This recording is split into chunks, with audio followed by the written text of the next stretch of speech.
జై శ్రీరామ్. శ్రీమాత్రే నమః. శ్రీ గురుభ్యో నమః. ఈ విశ్వవసు నామ సంవత్సరంలో ద్వాదశ రాశుల వాళ్ళకి, ద్వాదశ లగ్నాల వాళ్ళకి ఈ విశ్వవసు నామ సంవత్సరం ఎలాంటి ఫలితాన్ని తెచ్చిపెట్టబోతూ ఉంది, ఏ ఏ విషయాల్లో అనుకూలతలను సూచిస్తుంది, ఏ ఏ విషయాల్లో శుభత్వాన్ని సూచిస్తుంది, ఏ ఏ విషయాల్లో అదృష్టాన్ని సూచిస్తుంది, అలాగే ఏ ఏ విషయాల్లో జాగ్రత్తలను సూచిస్తుంది. జాగ్రత్తలు సూచిస్తూ ఉన్నప్పుడు మనకి ఆ విషయాల్లో మనం పర్టికులర్ విషయాల్లో కనుక మనం జాగ్రత్తగా ఉంటే కనుక మనకి ప్రతికూల పరిస్థితులు లేనట్లే. ఫస్ట్ మనం అక్కడ మనకి ప్రాక్టికల్ రెమెడీ ఏంటంటే జాగ్రత్తలు సూచించే అంశాల్లో మనం జాగ్రత్త పడితే కనుక ప్రతికూలతల్ని మనం అధిగమించినట్లే. అసలు ప్రతికూల పరిస్థితులు జాగ్రత్తలు ఒక్కొక్కసారి మనకి తెలియకుండా, జాగ్రత్తలు చూసుకోకుండా, సూచనలు చూసుకోకుండా కొన్ని పనులు చేయడం వల్ల ప్రతికూల పరిస్థితులు వస్తాయి. అసలు ప్రతికూల పరిస్థితులను అధిగమించడానికి ఎలాంటి పరిహారాలు చేసుకోవాలో మనం ఈ సంవత్సరం చూద్దాము. విశ్వవసు నామ సంవత్సరంలో మొదటగా ఈ విశ్వవసు నామ సంవత్సరంలో మనకి గోచర గ్రహస్థితుల గురించి తెలుసుకొని తదుపరి మనం రాశుల వారీగా మాట్లాడుకుందాము. మొదటగా దేవగురువు అయిన బృహస్పతి మే నెల సగం వరకు కూడా ఆయన సంచారము వృషభ రాశిలో ఉంటుంది. మే నెల సగం తర్వాత నుంచి ఆయన మిథున రాశిలోకి ఆయన సంచారం సాగుతుంది. అప్పుడే మనకి సరస్వతి నది పుష్కరాలు కూడా వస్తాయి. ఆయన ఎప్పుడైతే మిథున రాశిలోకి అడుగు పెడతాడో అప్పుడు సరస్వతి నది పుష్కరాలు వస్తాయి. అలాగే శనీశ్వరుడి సంచారం మీనరాశిలో ఈ సంవత్సరం నుంచి ప్రారంభమవుతూ ఉంది. శనీశ్వరుడి సంచారం మీనరాశిలోకి రావడం వల్ల మకర రాశి వాళ్ళకి ఏలినాటి శని అయిపోతూ ఉంది. అలాగే వృశ్చిక రాశి వాళ్ళకి అర్ధాష్టమ శని అయిపోయింది. కర్కాటక రాశి వాళ్ళకి అష్టమ శని అయిపోతూ ఉంది. ఇప్పుడు ఏలినాటి శని మేషరాశి వాళ్ళకి ప్రారంభమైంది ఈ సంవత్సరం నుంచి, విశ్వవసు నామ సంవత్సరం నుంచి. అలాగే సింహరాశి వాళ్ళకి అష్టమ శని ప్రారంభమైంది. ధనురాశి వాళ్ళకి అర్ధాష్టమ శని ప్రారంభమైంది. శనీశ్వరుడు గోచార గ్రహస్థితుల రీత్యా ఆయన మీనరాశి సంచారం రీత్యా ఇక్కడి నుంచి 2.5 ఏళ్ల పాటు మేషరాశి వాళ్ళకి ఏలినాటి శని, మేషరాశి వాళ్ళకైతే 7.5 సంవత్సరాలు ఏలినాటి శని అప్లికేబిలిటీ ఉంటుంది. 2.5 సంవత్సరాలు సింహరాశి వాళ్ళకి అష్టమ శని ఉంటుంది. అలాగే 2.5 సంవత్సరాలు ధనుసు రాశి వాళ్ళకి అర్ధాష్టమ శని ఉంటుంది. మీనరాశి వాళ్ళు కూడా ఏలినాటి శనిలోనే ఉన్నారు. కుంభరాశి వాళ్ళు కూడా ఏలినాటి శనిలోనే ఉన్నారు. కుంభరాశి వాళ్ళకి ఏలినాటి శని ఇంకా 2.5 సంవత్సరాల్లో అయిపోతుంది. మీనరాశి వాళ్ళకి ఇంకా 5 సంవత్సరాలు ఏలినాటి శనిలో ఉన్నారు. మేషరాశి వాళ్ళకి ఇప్పుడే ఏలినాటి శని మొదలైంది. అలాగే రాహుదేవుడు మరియు కేతుదేవుడు ఈ సంవత్సరం ప్రారంభంలో శనీశ్వరుడు మరియు రాహుదేవుడు కలిసి మీనరాశిలో సంచారం చేస్తారు. మే నెల చివరిలో రాహుదేవుడు సింహరాశిలో మీనరాశిలో నుంచి కుంభరాశిలోకి వస్తున్నాడు. మీనరాశిలో సంచారం చేసే రాహుదేవుడు మీనరాశిలో నుంచి కుంభరాశిలోకి వస్తున్నాడు. అలాగే కేతు భగవానుడు కన్యారాశిలో ఆయన సంచారం చేస్తూ ఉన్నారు. కన్యారాశిలో సంచారం చేసే కేతు భగవానుడు కన్యారాశి నుంచి సింహరాశిలోకి అడుగుపెట్టబోతూ ఉన్నాడు. సో ఇది మనకి గోచారంలో ఉన్న గ్రహస్థితుల్లో సంచారము. మేలో 3 ప్లానెట్స్ మారుతున్నాయి. గురు భగవానుడు మేలో మిథున రాశిలోకి వస్తున్నాడు వృషభ రాశిలోంచి. మే చివరిలో రాహుకేతువులు కూడా వాళ్ళ గ్రహ సంచారాన్ని మారుస్తూ ఉన్నారు. ఇన్నాళ్ళు మీన రాశిలో ట్రాన్సిట్ చేసిన రాహు భగవానుడు ఇప్పుడు కుంభరాశిలోకి రావడము, అలాగే కేతు భగవానుడు కన్యా రాశిలో ట్రాన్సిట్ చేసిన కేతు భగవానుడు సింహరాశిలోకి రావడము. ఇవి గోచారంలో ఉన్న గ్రహ గమనాలు. ఈ గోచారంలో ఉన్న గ్రహ గమనాలను అనుసరించి అన్ని రాశుల వాళ్ళకి ఎలాంటి ఫలితాలు ఉంటాయి ఈ విషయాలు మనం తెలుసుకుందాము.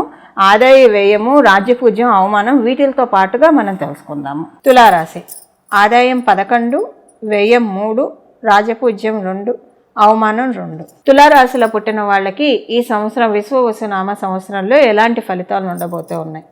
మీకు ఈ సంవత్సరము షష్ఠ స్థానంలో శనీశ్వరుడి సంచారం మీకు పరిపూర్తి రాజయోగాన్ని ఇచ్చే ఆయన షష్ఠ స్థానంలో సంచారము. అలాగే మే మధ్యాహ్నం నుంచి మే మిడిల్ తర్వాత నుంచి గురు భగవానుడు మీకు నవమ స్థానంలో సంచారము, కేతు భగవానుడు మీకు లాభస్థానంలో సంచారము, అలాగే రాహుదేవుడు మీకు పంచమ స్థానంలో సంచారము. ఈ పాయింట్ మీరు చాలా బాగా కేర్ఫుల్గా అండర్లైన్ చేసుకోవాలి. కేతు భగవానుడు లాభస్థానంలో సంచారం చాలా మంచి ఫలితాన్ని తెచ్చిపెడుతుంది. సహజంగా ఎవరికైనా మెటీరియల్గా కంటే స్పిరిచువల్గా తీసుకెళ్లేదే రాహుదేవుడు. ఆయన తొందరగా డబ్బు ఇవ్వడు ఎవరికి, ఎవరికి డబ్బులు ఇవ్వరు. అంటే మెటీరియల్ వెల్త్ అయితే నో అని చెప్పేస్తాడు ఆయన. బట్ కొన్ని కండిషన్స్లో ఇవ్వాల్సి వస్తాడు ఆయన. ఆ కండిషన్ ఇప్పుడు తులారాశి వాళ్ళకి వచ్చింది. జనరల్గా అయితే ఆయన ఇవ్వడు. కొన్ని ఎప్పుడు కండిషన్స్ అప్లై అంటారు కదా, ఇప్పుడు కేతు భగవానుడికి కండిషన్స్ అప్లై. ఆయన ఇచ్చే తీరాలి. మీకు తులారాశిలో పుట్టినా, మీరు తులా లగ్నంలో పుట్టినా, మీ సన్సైన్ తులారాశి అయినా ఆయన ఇచ్చే తీరాలి.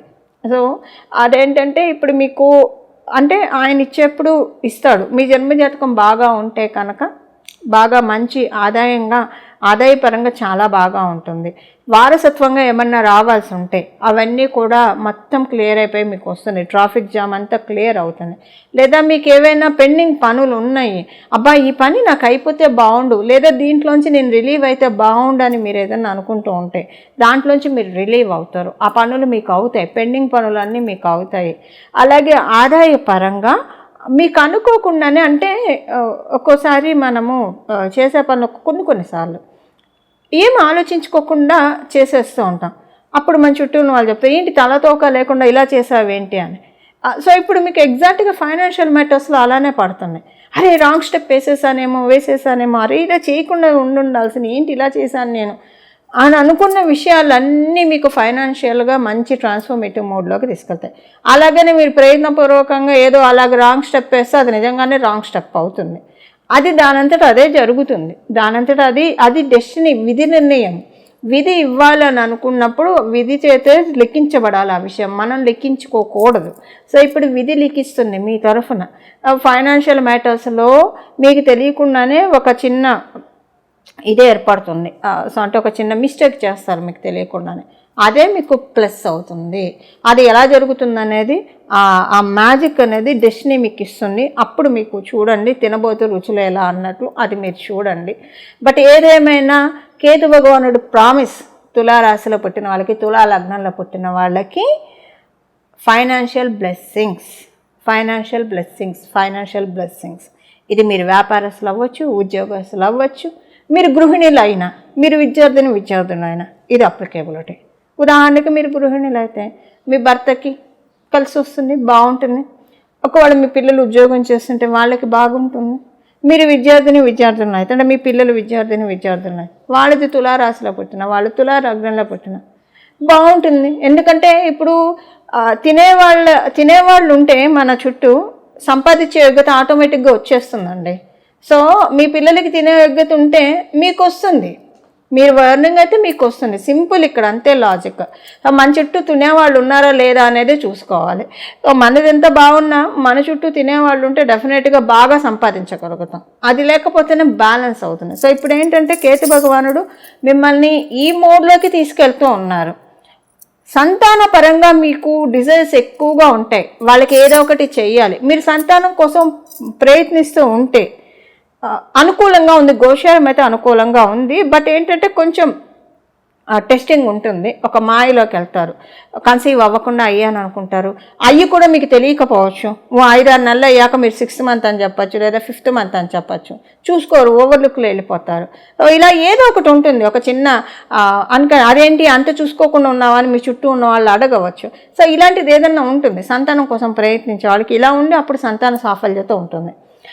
అలా లేదు, మీరు సంతానం మేమేం సంతానం కోసం ఎదురు చూడట్లేదు, మీ పిల్లలు పెళ్ళిళ్ళు వాళ్ళ సంతానం కోసం ఎదురు చూస్తుంటే అది అవుతుంది. లేదు అసలు ఇలాంటిది ఏం లేదు అనుకుంటే మీరు అనుకున్న పనులు జరుగుతాయి. రాహు భగవానుడు పంచమ స్థానంలో ఉంటూ అది ఆయనది స్వక్షేత్రం కాబట్టి మీరు అనుకున్న పనులన్నీ తీసుకునే పూచి ఆయన తీసుకున్నాడు. సో ఇప్పుడు రాహు భగవానుడు ఏంటంటే అల్లావుద్దీన్ అద్భుత దీపంలాగా అనమాట. మనం ఇలా తుడిస్తే ఆయన చేస్తాడు. సో ఆయన చేసేదే మ్యాజిక్.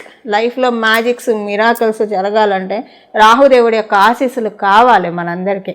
ఇప్పుడు రాహుదేవుడు పంచమ స్థానంలో ఉంటూ, మీ రాశి నుంచి పంచమ స్థానంలో ఉంటూ మీరు ఎంత బాగా బలంగా మీ ప్రోగ్రెస్ గురించి మీరు ఆలోచించుకుంటారో, ఆర్థికంగా మీ లైఫ్ ప్రోగ్రెస్ గురించి మీరు అనుకుంటారో, ధర్మబద్ధంగా అవన్నీ అయ్యే తీరుతాయి మీకు ఇప్పుడు. అది ఆయన ఇప్పుడు చేస్తూ ఉన్నాడు అనమాట. సో మంచి అంటే అంటే ఇప్పుడు మన జీవితాన్ని గురించి మనం ఒక ప్రణాళిక వేసుకుంటాం కదా, ఈ స్టెప్స్ తీసుకోవాలి, వృత్తిపరంగా ఇలా వెళ్ళాలి, వ్యాపారంగా ఇలా వెళ్ళాలి. ఒక మంచి అసలు మీకు ఈ ప్లాన్స్ ఏం లేకపోయినా రాహు భగవానుడు అంతా ఆయన నిచ్చెన వేసి తీసుకెళ్తాడు. కాకపోతే మన ప్రయత్నం ఉండాలి, మానవ ప్రయత్నం ఉండాలి కదా. సో మీకు ఇప్పుడు అంతా చాలా సిస్టమేటిక్గా, ఆర్గనైజ్డ్గా మీ లైఫ్ని లీడ్ చేస్తూ ఉన్నారు. రాహుకేతువులు ఇద్దరు కూడా మీకు పంచమ లాభస్థానంలో వాళ్ళు సంచారం చేస్తూ వాళ్ళు చేసే పని ఇదే.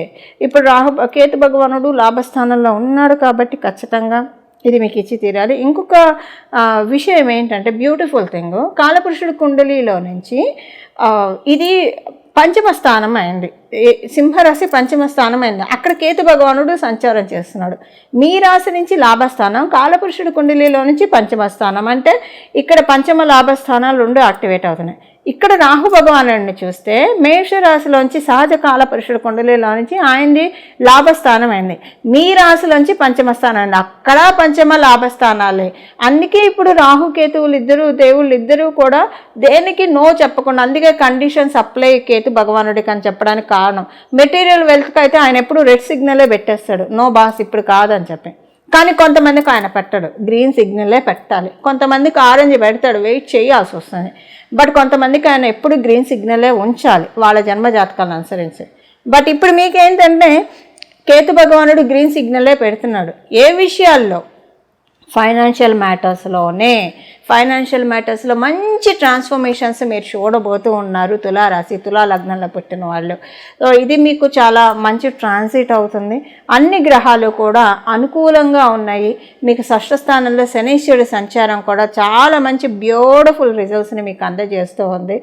మీ మనసులో ఉన్న బాధ, భారము, దుఃఖము అంటే అది ఫైనాన్షియల్గా కావచ్చు, అవన్నీ కూడా తీరిపోతాయి అన్నమాట. అంటే కాలము మనల్ని గాయానికి మందు రాస్తే చాలా బాగుంటుందండి మనకు మనం వైద్యం చేసుకునే కంటే.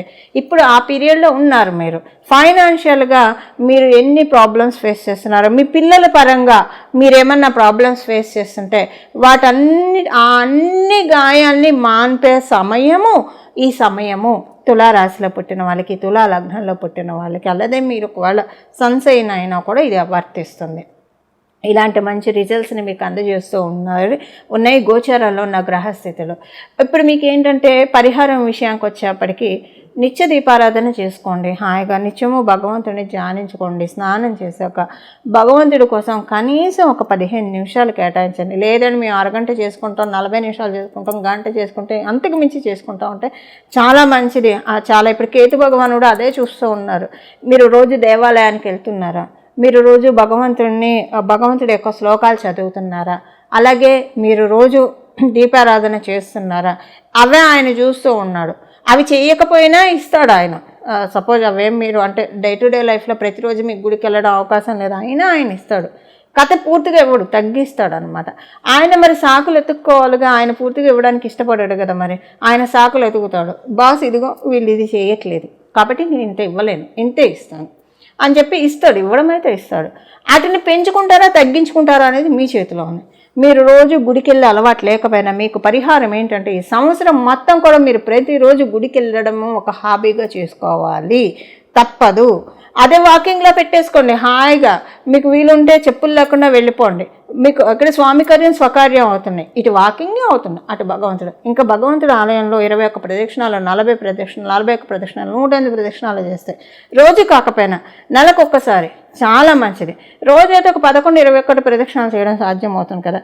ఇది మీరు చెయ్యాలండి, తప్పదు. తులారాశి, తులా లగ్నంలో పుట్టిన వాళ్ళకి మళ్ళీ ఈ ట్రాన్సిట్ మీకు రావడానికి చాలా కాలం పడుతుంది. కేతు భగవానుడు లాభస్థానంలో ఉన్న ట్రాన్సిట్ అనేది చాలా అరుదైన ట్రాన్సిట్. ఇది ఒక మంచి బ్యూటిఫుల్ ట్రాన్సిట్ అనమాట. మనం అనుకుంటాం కదా మట్టిలో మాణిక్యంలాగా మీ లైఫ్ మెరుస్తుంది, చాలా ప్రకాశవంతం అవుతుంది, బ్రైటన్ చేస్తూ ఉన్నారు వాళ్ళిద్దరూ కూడా. ఇప్పుడు మీ జీవితం అనే మాణిక్యం మట్టిలో పడుంది, దాన్ని తీసి శుభ్రంగా తుడిచి షైన్ చేస్తూ ఉన్నారు రాహుకేతువులు. మరి షైన్ చేయాలంటే దానికి మీ వంతు సహకారం కూడా మీరు ఇవ్వాలి కదా. చేతిలోంచి జారిపోతూ ఉంటే 10 సార్లు పట్టుకొని తీస్తారు, ఊరికే జారిపోతూ ఉంటే ఇంకా దాన్ని వదిలేస్తాం కదా, మనకు కనిపించకుండా పోతున్నాయి. ఈ జారిపోవడం అనేది మీరు భగవంతుడికి దూరంగా ఉండకండి, దగ్గరగా ఉండడానికి ప్రయత్నించండి. ప్రతిరోజు దీపారాధన చేసుకోవడం ఒక ప్రాక్టీస్. ఆల్రెడీ మీరు దీపారాధన చేస్తుంటే చాలా మంచిది, ఆయన ఎలానే ఇస్తాడు. ప్రతిరోజు గుడికి వెళ్ళడం, ఏదో ఒక దేవతా స్తోత్రం కనీసం 15 నిమిషాలు భగవంతుడి దగ్గర గడపండి. భగవంతుడి సాన్నిధ్యంలో ఉండండి. ఆల్రెడీ మీరు రోజుకి అరగంటకు మించి పూజ చేసే వాళ్ళైతే అసలు బెంగక్కర్లేదు. మీకు చాలా మంచి ఫలితాలని గోచారంలో ఉన్న గ్రహ దేవతలు ప్రసాదిస్తూ ఉన్నాయి. ఇవి తులారాశి, తులా లగ్నంలో పుట్టిన వాళ్ళకి విశ్వవసు నామ సంవత్సరం తెచ్చిపెట్టే అద్భుతమైన ఫలితాలు. మంగళం. నమో భగవతే వాసుదేవాయ.